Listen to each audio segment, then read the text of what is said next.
TDP Mahanadu success చేయడం కోసం గత వారం రోజుల నుంచి మంత్రి గొట్టిపాటి రవికుమార్ కడపలోనే తిష్టవేశారు.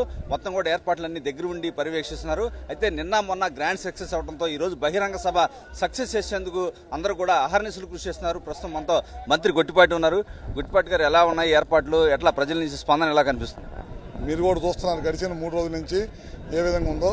మేము ఫస్ట్ 2 రోజులు ప్రతినిధుల సభ పెట్టుకున్నాము. దానికి కూడా ఒక 20,000 మంది అనుకుంటే 60,000 మంది వచ్చారు. ఏ విధంగా అప్పటికప్పుడు భోజన ఏర్పాట్లు, మంచినీళ్ళు ఏ విధంగా వచ్చే జనాన్ని అంచనా వేసుకుంటా ఏ విధంగా చేశాం మీరు కూడా చూస్తూ ఉన్నారు. ఇవాళ 5 లక్షల మంది తెలుగుదేశం కుటుంబ సభ్యులతోటి రాష్ట్ర నలుమూలల నుంచి కూడా ఇవాళ కార్యక్రమం చేపట్టామన్నమాట. పొద్దు నుంచి వేలాదిగా లక్షలాదిగా మంది జనాలు బయలుదేరి గ్రామాల నుంచి రావడం జరుగుతుందన్నమాట. మొదట ఉమ్మడి కడప జిల్లా చుట్టుపక్కల 100 కిలోమీటర్ల పరిధిలో నుంచి ఏ విధంగా వచ్చారో మేము ఎప్పుడు కూడా ఊహించని రీతిలో వచ్చాం. మేము ఒంగోలులో జరిగిన సభ చాలా పెద్ద ఎత్తున జరిగింది అనుకుంటే దానికి మించిన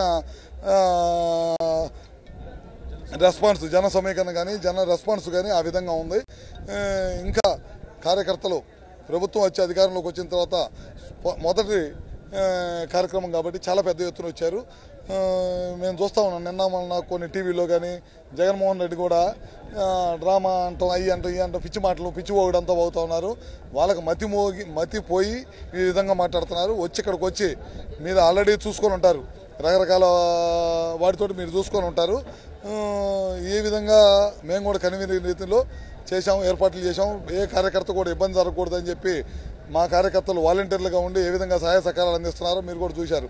తెలుగుదేశం పార్టీ ప్రాంతీయ పార్టీల్లో దేశంలో ఏ ప్రాంతీయ పార్టీ లేని విధంగా తెలుగుదేశం పార్టీకి కోటి సభ్యత్వం ఉన్న పార్టీ ఏది ఉంటే తెలుగుదేశం పార్టీ. తెలుగుదేశం పార్టీ నాయకులు కానీ కార్యకర్తలు కానీ ఎవరితో పని లేదు. అపోజిషన్ ఉన్నప్పుడు ఏ విధంగా మహానాడు నిర్వహించామో అంతకు రెండింతలుగా ఇవాళ కూడా నిర్వహిస్తా ఉన్నాం. కడప అంటే వైసీపీకి కొంత పట్టున్న ప్రాంతం అని చెప్పి గతంలో పేరుండేది, కానీ ఇప్పుడు ఈ విధమైన స్పందన చూస్తే మీకేమనిపిస్తుంది? కడపలో కూడా 7 సీట్లు చూసాం. కడపలో కూడా బలమైన నాయకత్వం ఉంది. కడపలో కూడా బలమైన కార్యకర్తలు ఉన్నారు. మా పార్టీకి ఆ జిల్లా ఈ జిల్లా అని లేదు. 164 సీట్లు మా ఉమ్మడి అభ్యర్థులు గెలిచారు. దాన్ని బట్టి అర్థం చేసుకోవచ్చు. ఏ జిల్లాలో అయినా ఏ ప్రాంతంలో అయినా తెలుగుదేశం నాయకులు, తెలుగుదేశం పార్టీ కార్యకర్తలు లేని చోట్లేదు. ఇవాళ ఇక్కడే కాదు, తెలంగాణ లాంటి ప్రాంతంలో కూడా అక్కడి నుంచి కూడా బయలుదేరి వచ్చారు. తెలుగుదేశం పార్టీ అక్కడ కొద్దిగా ఇబ్బందిగా ఉన్న పరిస్థితుల్లో అక్కడ తెలుగుదేశం పార్టీలో కొన్ని సంవత్సరాలుగా పనిచేసిన వాళ్ళు ఇక్కడ ఆంధ్రప్రదేశ్లో ఉన్న మహానాడు ఏ విధంగా జరుగుతుందో చూడాలని మాకు తెలంగాణ వాళ్ళు కూడా కొన్ని 100 మంది కనపడ్డారు. సార్ చూడటానికి వచ్చామని చెప్పి చెప్తా ఉన్నారు. అది తెలుగుదేశం పార్టీ బలం. దేశ విదేశాల నుంచి కూడా ఎవరైతే ఎలక్షన్ టైంలో తెలుగుదేశం పార్టీకి పనిచేసి వెళ్ళారో మొదటి మహానాడు అనగానే అక్కడ కూడా మహానాడు జరుపుకుంటున్నారు. కొంతమంది అయితే ప్రత్యేకంగా ఇక్కడికి వచ్చి ఫ్లైట్ టికెట్లు పెట్టుకుని ఇంత దూరం వచ్చి మహానాడు వీక్షించాలి, మహానాడులో పాల్గొవాలని ఆ తత్వం ఎవరో తీసుకొచ్చి ఎవరో యువత వచ్చేది కాదు. ఆ రక్తంలో, పసుపు రక్తంలో ఉన్నది, అందుకే వచ్చారు ఇక్కడికి. ఓకే, ఏదైతే మంత్రి గొట్టిపాటి చెప్తున్నారు, ప్రజల నుంచి ఈ స్థాయి స్పందన, విపరీతమైన స్పందన ఉంది.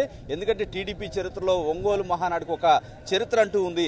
ఆ చరిత్రను తిరగరాసే విధంగా కడప మహానాడు జరుగుతుందని చెప్తున్నారు. అదేవిధంగా వైసీపీ నేతల చేసే విమర్శలను కూడా తీవ్ర స్థాయిలో తిప్పికొడుతున్నారు. ఎక్కడైతే కార్యకర్తలు గ్రామాల నుంచి బస్సులు బయలుదేరారు, ఇంకా కావాలి, వెహికల్స్ కావాలని కోరుతున్నారు. అందుకని 5 లక్షల పైన జన సమీకరణ వచ్చే అవకాశం ఉంది. ఈ ప్రాంతానికి సాయంత్రం భారీ బహిరంగ సభ జరగబోతుందని కూడా గొట్టిపాటి చెప్తున్నారు. కెమెరా పర్సన్ రాఘవతో, రవిచంద్, 10 టీవీ.